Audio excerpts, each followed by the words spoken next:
Welcome to the show, Kim Kish. You're talking to us from Chicago. How's the weather? It's cold, typically. I hear you. Yeah, it's a winter time as we record this. And so, Kim, you're on our program because you are a corporate pilot. You live in Chicago. We met during AirVenture this year. We shared some awesome adventures doing some aerobatic flight, and we did a little bit of a scholarship tease. So, tell me a little bit about your background, Kim, and how you got into aviation.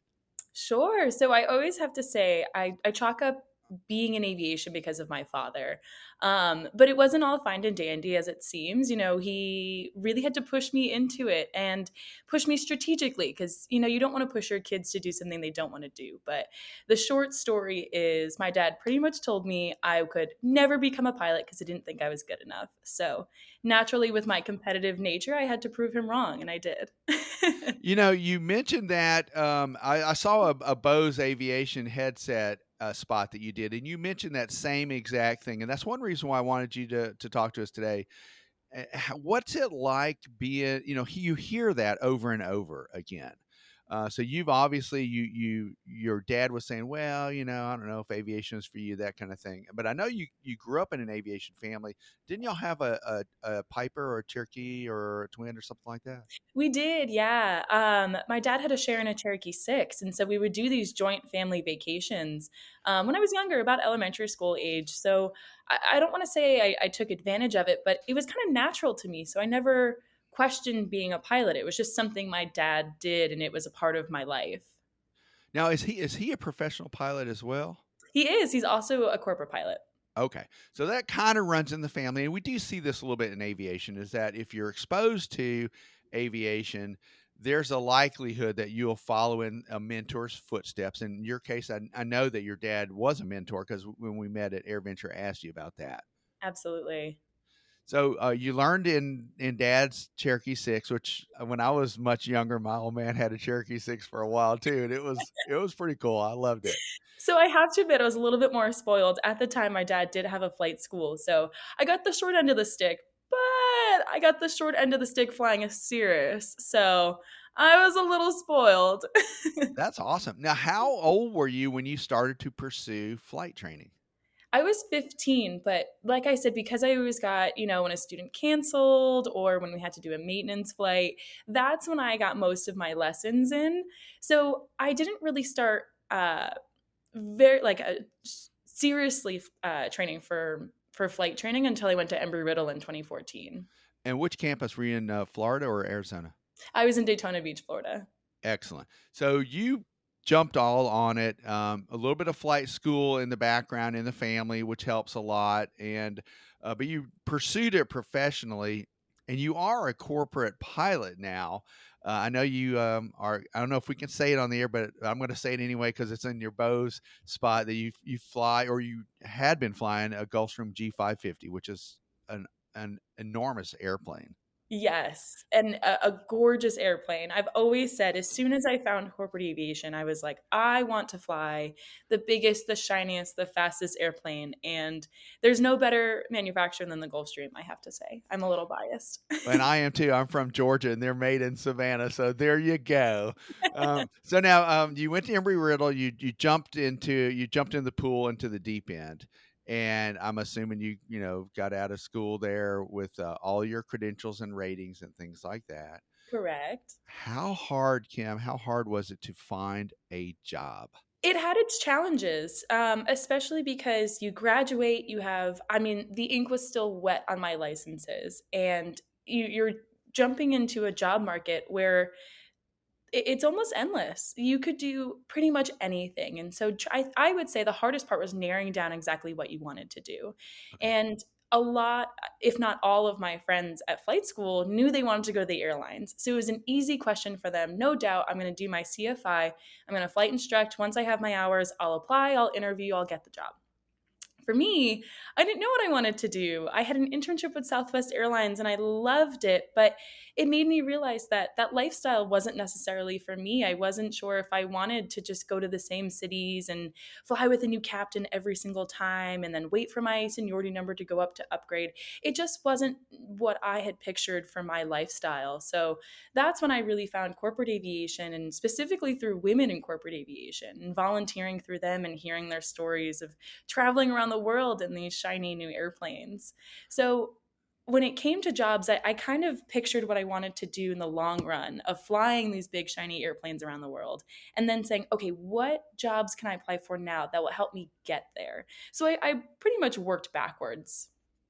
So you are in the corporate environment, and just before we started the interview, you and I were chatting a little bit, and I told you I wrote this story, and this blew my mind. Wrote the story that says that corporate aviation accounts for 37% of all professional pilot positions, and I'll be honest with you, I had no idea it was that high. That's over a third of all pilot positions. And Kim, you just said a second ago that the folks at Embry-Riddle, most of them went to the airline environment.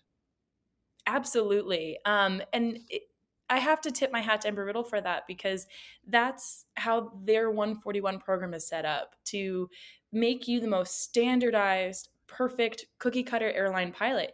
And a lot of my friends are fantastic airline pilots. So it really is the perfect path for that. But I always said I was a little bit of the black sheep, because here are my friends knowing what they want to do. And I'm applying for these random jobs all across the country, anywhere from banner towing to sightseeing to charter companies, and just hoping someone will give me the light of day. Now, you did land on your feet in a pretty good way. Let's talk a little bit about that corporate environment. I'm looking at it from the 10,000-foot view. Can you tell us and tell our listeners, sort of explain to us what is different about being a corporate pilot, a professional corporate pilot versus being in the airlines? And we talked a little bit about the cookie cutter kind of atmosphere that some schools have, but what are the advantages to being a pilot in the corporate world? I think there are so many advantages to being a corporate pilot. And to look at it from the big picture for a second, um, it's way more customer oriented, because we are at the mercy of our customers' schedules and what they want, because there is no scheduled service. They are our schedule. So they can change their minds at any time, really, in the air, on the ground, before, after, whatever the case may be. So in when I realized I really loved customer service after working in an FBO and then working for Southwest, that's what really led me to the corporate world of, I want to be a name, not a number. I want someone to know me as Pilot Kim, or oh, that's my captain or my first officer, and have a relationship with my passengers. And thankfully I've always been at companies where I've had that. Even if it is a charter company, they still see your name on the trip sheet. They know who you are, and if they're sincere passengers, most of the time they'll greet you by your name, and it's a really special feeling. But that is real different, getting to know the passengers, and oftentimes you might have to schlep some of the luggage into the airplane, prep the coffee machine and everything else. I know there are other staff available for that, but nonetheless, it falls on the pilot or the co-pilot to make sure everything is working right. You have to have that one-on-one FaceTime with the people. Yes. Now what if you're in a bad mood? Oh, you gotta fake it till you make it. That's what you gotta do. I mean, it sucks to say, but yeah, we always have those bad days where, you don't want to talk to anyone. You'd rather just get in, fly, do your job, and go home. But for me, it's that bigger purpose of, I am ultimately a part of a bigger mission that I don't even know what is. Because sometimes you know why you're going there, sometimes you don't. But to know that you saved either the company or that person time, and sometimes money, necessarily not the Right. case, but time equals money. So if I could help for the greater good, I'm happy. And you have to have that purpose Okay. in order to propel you through those bad Okay, days. so in the background, you have to know that you're really doing something that you're on a mission. You're really on a mission to make things better. Absolutely. Okay. Now, one of the advantages that I learned about the corporate world was that if you're a corporate pilot, a lot of times you can be based in a city that where you basically want to be based. You don't have to start your day. Say you're in the airline environment and you work for a major airline. A lot of times you might be living, say, in Nashville, Tennessee, and have to actually start your day in New York City because that's where your route is. So Yeah. so tell me about the advantages maybe of being a corporate pilot and being based somewhere where you wanna be. I think you were spot on with that Huh? because you can choose. You can kind of create the life and the lifestyle that you want based on your schedule. Sometimes you have hard days off, sometimes you don't. And it just kind of depends on the company. Right now, I have a schedule where I'm primarily on call, but I have managers that understand that our life is not based on this job and they recognize work life balance, and a lot of the times it's more of a question rather than a demand. And when there is that mutual respect, you're more likely to want to do it for either your company or your managers or even the passengers themselves. So sometimes you don't know where you're gonna go or when you're gonna go. Now how does that so there's a negative to this. I mean, I could see a definite negative during the holidays. Say you've made plans and you're gonna visit with your family for Thanksgiving or Christmas, and then the client wants to go to, let's just say, Paris. What happens? The client wants to go to Paris, you got to go to Paris. And I always tell my family and friends, because if you're not in aviation, you don't understand that. What do you mean? It's Thanksgiving, it's Christmas. You can't miss this. But it's all about perspective. So, yes, Christmas Day may be on December 25th, but Uh-huh. if I'm gone and I'm in Paris on December 25th, why don't when I come back or before I go, we have Christmas on December 20th or December 30th? I really think it's, again, it's about creating that life that you want. And as long as the people around you are understanding, you really can make that whatever you want it to be. So, I guess the point is that you have to be a little bit more flexible. Yes. Okay. Now, so you're on call basically. You're in Chicago. I see the Chicago skyline a little bit behind you there. That's pretty awesome. Now, you grew up in that area, correct? I didn't. I actually grew up about 20 miles northwest of White Plains Airport in New York. Oh, did you? Okay. Okay. Yeah. So, how long have you been in Chicago? A little over a year now. Okay. And what do you like about it? Oh my gosh, I love that Chicago is a little bit of everything because we have the Midwest nice, which honestly took me a little bit getting used to from Yeah. being New York. I'm used to people not holding doors or saying hello, but Okay. it's nice, it's warm, it's fuzzy. And then you have the cleanliness of the city, which I personally think is much cleaner than Manhattan. And then in the summer, you have the river, you have the Yeah. lake, you have beaches, you have everything. It's such a revolving city, in my opinion. It's a beautiful environment. Now, can you tell us what airports you normally fly in or out of? Well, we don't fly into any of the major airports. We're mostly in smaller outskirt airports. But thankfully, no O'Hare, usually not Midway. So I feel very lucky to, have a quiet airport where we're based. We can go in and out, no questions asked. Okay, good. So now I'm gonna hit you with a couple of quick questions. What's your favorite airport to fly into or out of so far? So, in flying the Gulfstream, I can't fly there anymore because it's for turboprops only. But my favorite airport is Billy Bishop in Toronto. Oh, It's just yeah. it's a gorgeous airport. You fly in over the water. The city is right there. It's technically international because it's Canada. I loved it. It was so much fun. I went there a couple times. Yeah, we actually have a flight that we're scheduling up to go to Toronto for lunch. So, that could be a Fun. future story for AOPA. We're gonna go to Toronto for lunch. Billy Bishop is on a little island right across from the Toronto skyline, and I'm sure that the approach is just phenomenal coming into that. Especially on a clear day, beautiful. Yeah, gotcha. All right, what airport, would you not want to fly into as a corporate pilot? What gives you the heebie-jeebies Uh, so far? there's a couple, but some days I love going, some days I don't. But Teterboro, because some days it's a madhouse. You're in the Congo line waiting between, sometimes 15 to 30 different airplanes, and Okay. It's the Northeast. You have cranky controllers sometimes. Yeah, that's true. That's true. But now you said you grew up in New York, so you ought to be able to handle some of that. Oh, yeah. Oh, yeah. You learn the tips and tricks. You know who's working that day, so Exactly, exactly. That sounds good. Well, let's talk a little bit more about some other things that are near and dear to your heart.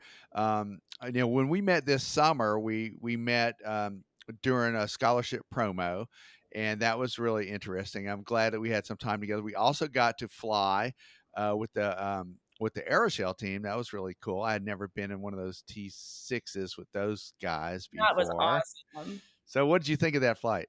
Oh my gosh. I mean, I think you saw the pictures and videos I posted, but my mouth is open the whole time because I'm in awe, I'm smiling, I'm probably drooling a little bit too. It was so surreal. And especially when you're in formation doing loops, there's really nothing like it.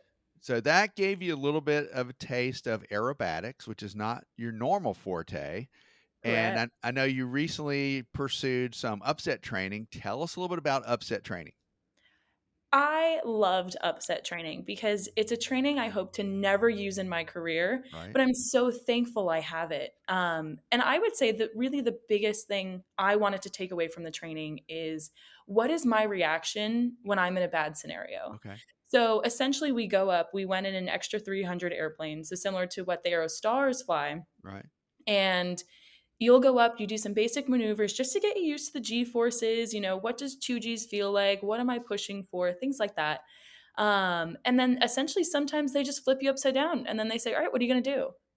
And it was really great for me because I'm not a CFI, so I'd never done spin training, Oh, or yeah, or anything like that. So for me, I was really proud of myself. We were actually in slow flight. You know, it was the first flight of the day. We just got up. He said, "All right, do some slow flight. You know, give me a turn." And I turned too much and stalled the airplane. And he didn't have to tell me. I just immediately recovered. And right then and there, I felt like any penny we paid for it, it really was worth it because well, my how'd you recover that extra? What was it? What do you remember the basic things to do to? I know it's pair basically. Pulling your power back. You're leveling the wings, right? Hard rudder to the other side. And I unload can the wing. simplify that. Yep. Push, roll, power. Push, roll, Th power. That's what I kept saying to myself. Push, roll, power. I Break the like it. stall, level the wings, fix your power. I like it. You brought up one thing real quick. I want to clarify. So you went up with the Phillips Aerostars team, and that was a like a Women's Day event at AirVenture. Because normally there's a women venture on that day, and this past year because of coronavirus, it was modified a little bit. And so the Phillips folks were really cool. I want to reach out and to them and give them a shout out. Tell us a little bit about the outreach that we were doing that day, if you Yeah, recall. absolutely. So, like you said, the overall women venture event was canceled. So Rochelle with iHeart Flying and Lindsay Costable decided, well, why don't we do a flight to commemorate women pilots? And that's exactly what we did. So it was an all female flight. We went up with the Aerostars and just enjoyed the day and just kind of embraced aviation for what it is. It's fun. It's freedom. It's all of those good feelings you get from being in an airplane, especially being upside down. Yeah, I didn't go with y'all on that flight. I was there to document a little bit about what y'all were doing on the ground. But I was on a flight with you in another airplane when we were with the Aeroshell team, and that was really neat. I was with Jimmy Fordham, the slot pilot, and I will never forget looking over to the right, and you were off the wing, and were just like your face was just aglow. I could tell right then and there that you were going to jump on this type of training. I had to. And I think I said it to you once we landed. I said, from this day forward, I promise I'm taking aerobatic lessons. So as soon as I did the upset recovery training, I had to tell you, I'm like, I did it. I promise I'll do it again because this has to be in my future. I loved it. It really I think aerobatics really makes you a better pilot too, because you feel the airplane. You're very tactical and skillful with with every ounce you put on the flight controls. So you really have to think about what the airplane's doing, what you're doing to the airplane. So from that moment forward, I was hooked. So that appeals to you, and I get it. And that helps us all be better pilots because you're feeling the airplane a little bit more. You're understanding the characteristics. You can feel when the wing is being loaded and unloaded. It's that tactile difference that sometimes we lack when we're going from point A to point B. Now, how can it make us a better pilot? That we talked a little bit about the upset training. I took some spin training when I was finishing up my private pilot certificate, which you did not need to and still don't need to do. But I felt like that was really important for me. How important is something like that for the average pilot?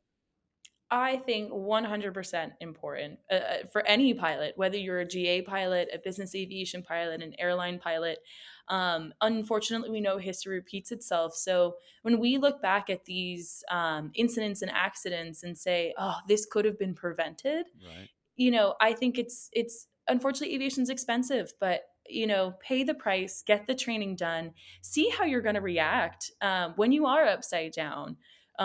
Even when you're in an unusual attitude, you're not necessarily upside down. You're just maybe darting towards the ground or moments away from stalling. Those are moments that could save your life and someone else's life. So I absolutely am a huge advocate for this kind of training. So recognize something like that is coming, and then with the proper training, you know how to combat that and get things back on the up and up. I get it. Absolutely. Let's talk a little bit more about something that I saw in that Bose spot that you did, and it's about female aviators, which we talked a little bit about a second ago. You mentioned it at the beginning of the show that it was a little bit of an uphill battle for you. Unfortunately, it still is for a lot of folks. The number of females in aviation, we need to grow that above the 7% that it has been at historically for the past few years. What can we do to grow that number? I think in order to get more women and minorities in general in aviation, Mhm. we need to normalize it.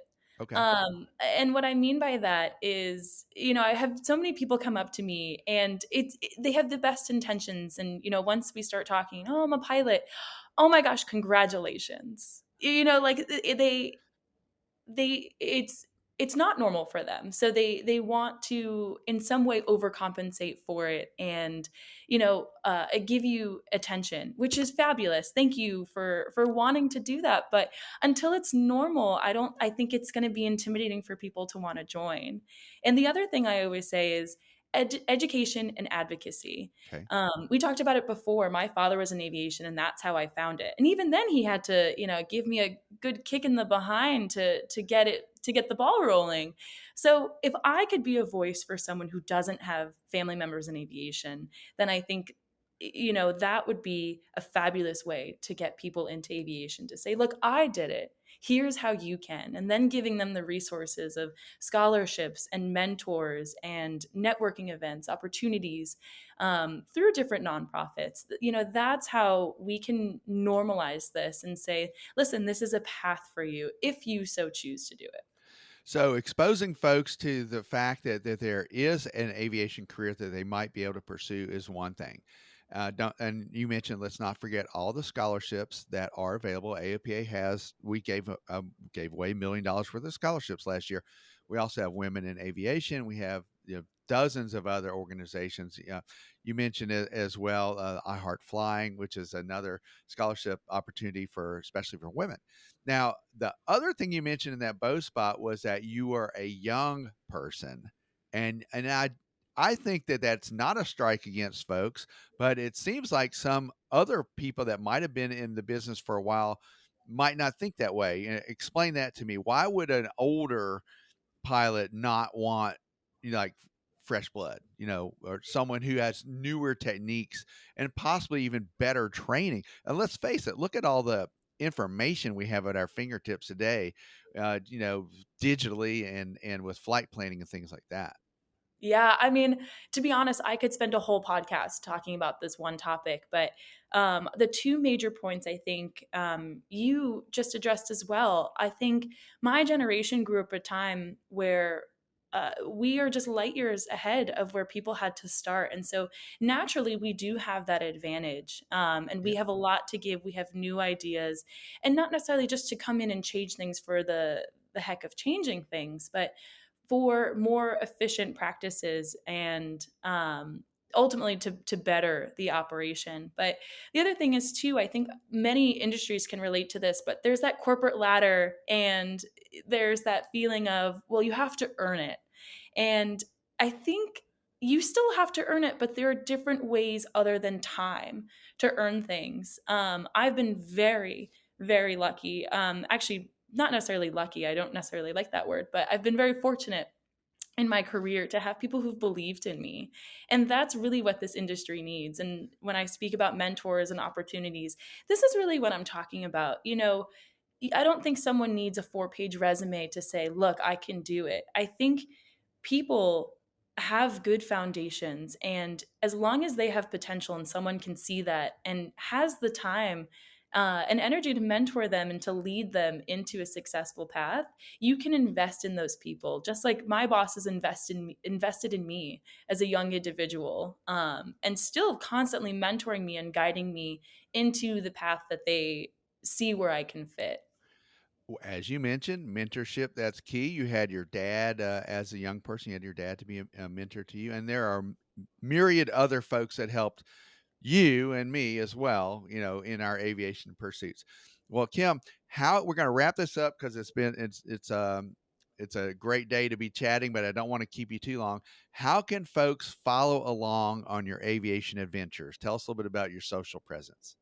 Yeah, so I am on Instagram, just Kim Kish. I use it to advocate for corporate aviation and honestly just being yourself too. Don't change who you are just because you're on social media. But also, I love using LinkedIn. I use that to promote different scholarships, how to apply for scholarships, where to apply for scholarships, and any and in between nook and cranny of scholarships. So I'm Kimberly Kish on LinkedIn if anyone would like to connect and follow me there as well. So if we follow you on LinkedIn, we'll know a little bit more about scholarship opportunities and hopefully even more scholarship opportunities for young females too.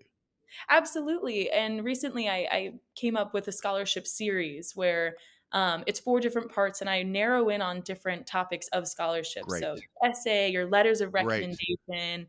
I even interviewed a scholarship winner for the Women in Corporate Aviation Scholarship, and I had her give tips and tricks on how to win a scholarship. That is so important is learning how to apply for the scholarships and just, getting your best foot forward out there and really writing that. Usually it's not it's not really a cover letter, but it's a scholarship letter, t- you know, fine tuned to what that exact scholarship is. That's so critical. And also, I think that folks look at it they look for a more well-rounded person a lot of the times when you're talking about scholarships, not just a brainy person, and they're not someone. Well, we would definitely want someone who has a financial need, but if when you combine all that and you have that power, that burning desire inside of your heart to be an aviator, I think that goes a long way with a lot of the scholarship committees. Exactly. I think your last point was perfect. You want someone with the burning desire, the passion, and the need. And those people are out there and you can see it in their resumes. And then unfortunately, you get to their essay and it's just flat. You're like, well, where is that passion? I can see it through your hard work, but if you don't tell me, I can't reward you for it. So, unfortunately, we see so many great candidates and their applications just fall short. So, I want to make sure those deserving people know that they are deserving and they have a chance to win. They just need help in certain areas. Well, I'm looking forward to the scholarship series, and we'll definitely take a look at that on LinkedIn and let our folks know. Kim, what's next for you in aviation? Putting your thinking cap on or staring at that crystal ball? Oh gosh, what is next? So this is a question I've been pondering for a while because quite frankly, I'm in my dream job. I'm Okay. 25 and I hope to be here for ever. So what's next for me, I think, is really getting back to my GA roots. I would love, love, love to look into either aerobatic flights or just GA flying in general and really getting back to the reason why I started in aviation. I think that's great. I think that's something that we can all aspire to do, a little bit more GA flying when you have time, when you're not on call in the corporate world. Kim, thank you very much for hanging out with us today and talking a little bit about corporate aviation, a little bit about scholarships, a little bit about how other folks can get started in aviation, and that desire to open aviation up to a more diverse population and to get more people involved in aviation. Thank you. Thank you so much for having me and letting me share my stories. All right. Well, we hope our paths will cross in person again at the next air venture. But until then, y'all have a great time, and thanks again for joining me. Thank you.